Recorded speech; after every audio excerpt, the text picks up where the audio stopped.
making a backing for my cushion. So this is my cushion front. It's 22 inches square, and I need to put a back on it, and I'm going to use a zip method in the back of my cushion. Okay, I could do a sleeve like a pillowcase where you have one end folded over and you have an opening, but I'm going to do a zipper because it's going to be a big European cushion and I want it to work well.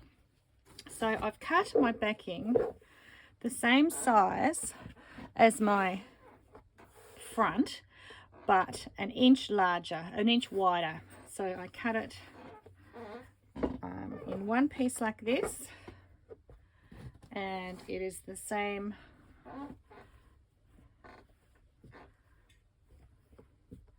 should be the same width but an inch wider. I can trim it as long as it's about the same, and you can make it, you can trim it back afterwards, but as long as you've got width on either side.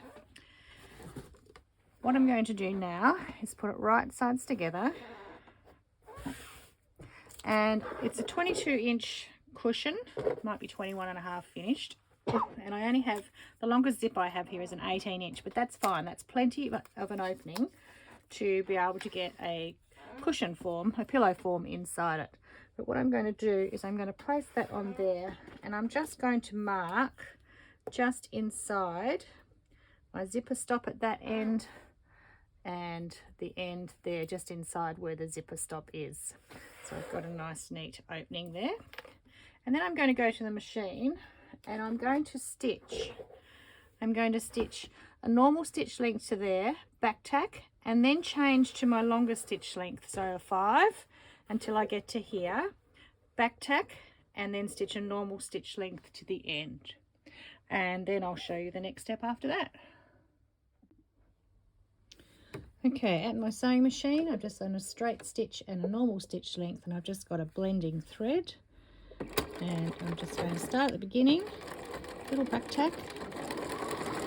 I'm using not a 1/4 inch seam allowance, I've got a 1/4 inch foot, but I'm using the lines on my machine to do about a 1/2 inch. I'm going to get to my marked line and back tack. And then I'm going to turn my stitch length up to 5, which is the longest it will go.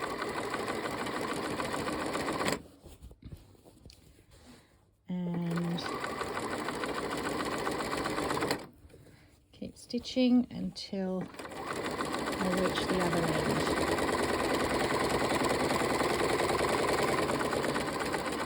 I'm going to get to my mark, back tack,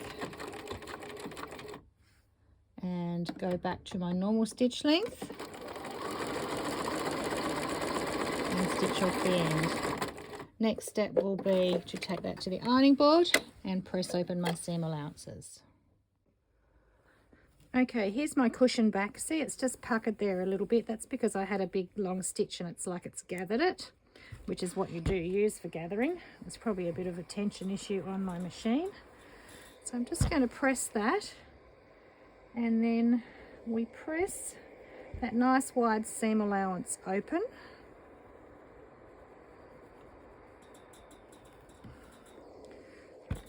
Like that. And then take our zipper and place it right side down on the back, so the teeth are facing the front of the cushion. I'm just going to check where my little mark was and make sure I've got the zipper outside of both those spots.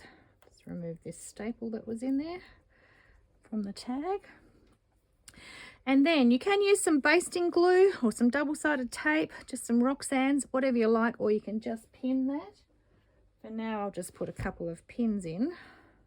But you want your teeth right on the seam. So you want to get it as centered as possible so that your teeth are along that seam line there. And just put a few pins in to hold it nice and straight.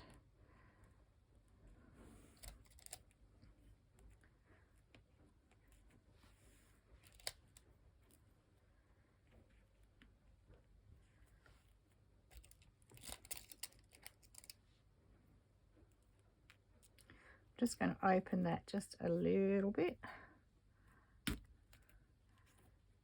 Just get that away from the end.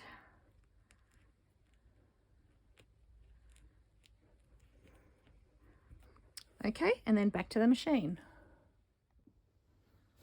Okay, I've changed to my zipper foot. You could do it with your standard foot or just your 1/4 inch foot, but I'm just changing to my zipper foot here to show you how I can get a little closer.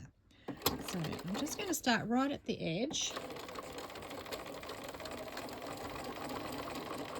and then once we get to our pins, we can remove them and sew along the edge of the zipper.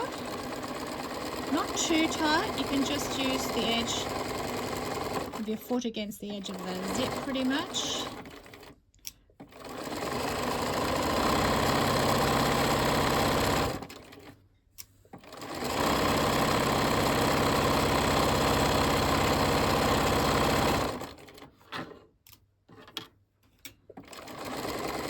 And this is where you can get a little of a bobble, bit of a bobble here where that zipper pull was.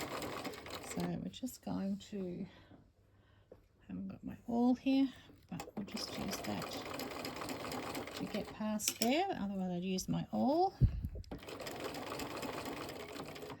Okay, and then I'm just going to stitch across. So I'm past where my stitch length changed. I'm going to carefully stitch across the teeth.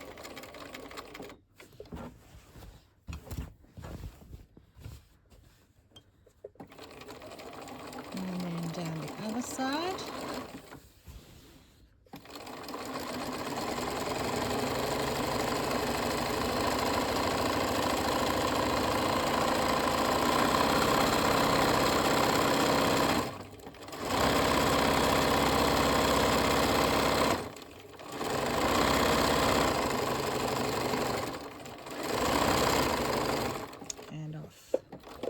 Now, if you were a perfectionist, you could choose to neaten the edge of your seam allowance there. You could zigzag it, or you could have double folded it. I don't. It's inside your cushion. You don't very often go inside your cushion, so fraying is not really going to be an issue. But if we turn to the right side now, you can just see the stitch lines of your zipper. Now you can see there I've gone a bit off center. It's no biggie. I should have tried to get it a bit more center. So there's my seam, and here's my seam line, and there's my seam line. So I didn't get it exactly centered. I should have taken a bit more care, but it's still not a problem. What I do now is I take my quick unpick and I just enter where we had that gathering stitch. Put your bobble side down, and you're just going to snip through the gathering stitch and unpick it until you get to where you back tacked and you went back to normal stitch length. All those little threads come out nicely, and that reveals a zip inside, but it's basically hidden by the seam allowance. So it's just my easy way of doing a zip for cushions. Not perfect, not like if you put into a dress or something, but for cushions it's a really easy way of doing it. And then I can just open it there. Okay, now I'm going to put that cushion back onto my cushion. Okay, I've put my cushion backing and my cushion front wrong sides together because I'm binding this one. If I was going to turn it through, they'd be right sides together, but I'm going to be binding it, so I'm doing it this way. Just pinned a bit around the edges, got my standard foot back on, but you could use a walking foot. And I'm just stitching around the edges about 1/8 of an inch. So I'm just stitching the 2 layers together, but I don't want to go too wide because I want to make sure my binding covers any stitch lines.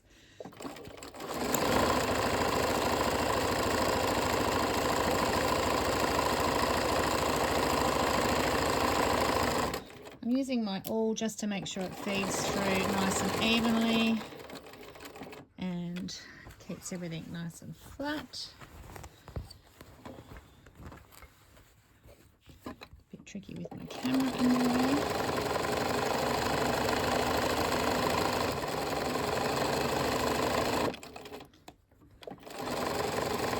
Because I'm right next to the edge here, I'm just using that awl to make sure it's all tucked under and it stays. The 3 layers feed through together nicely without splitching up or gathering like that.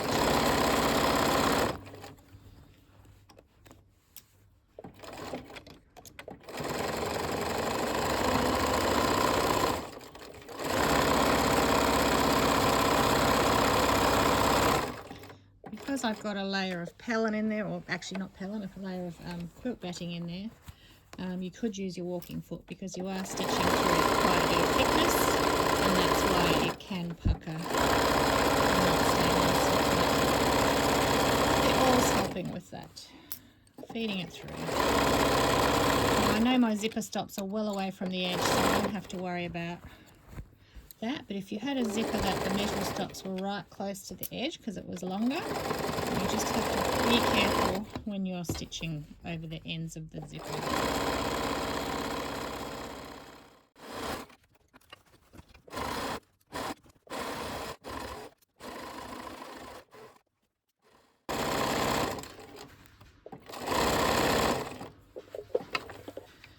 Okay, then I could trim that cushion backing back to the size of my cushion if I wanted to do that now.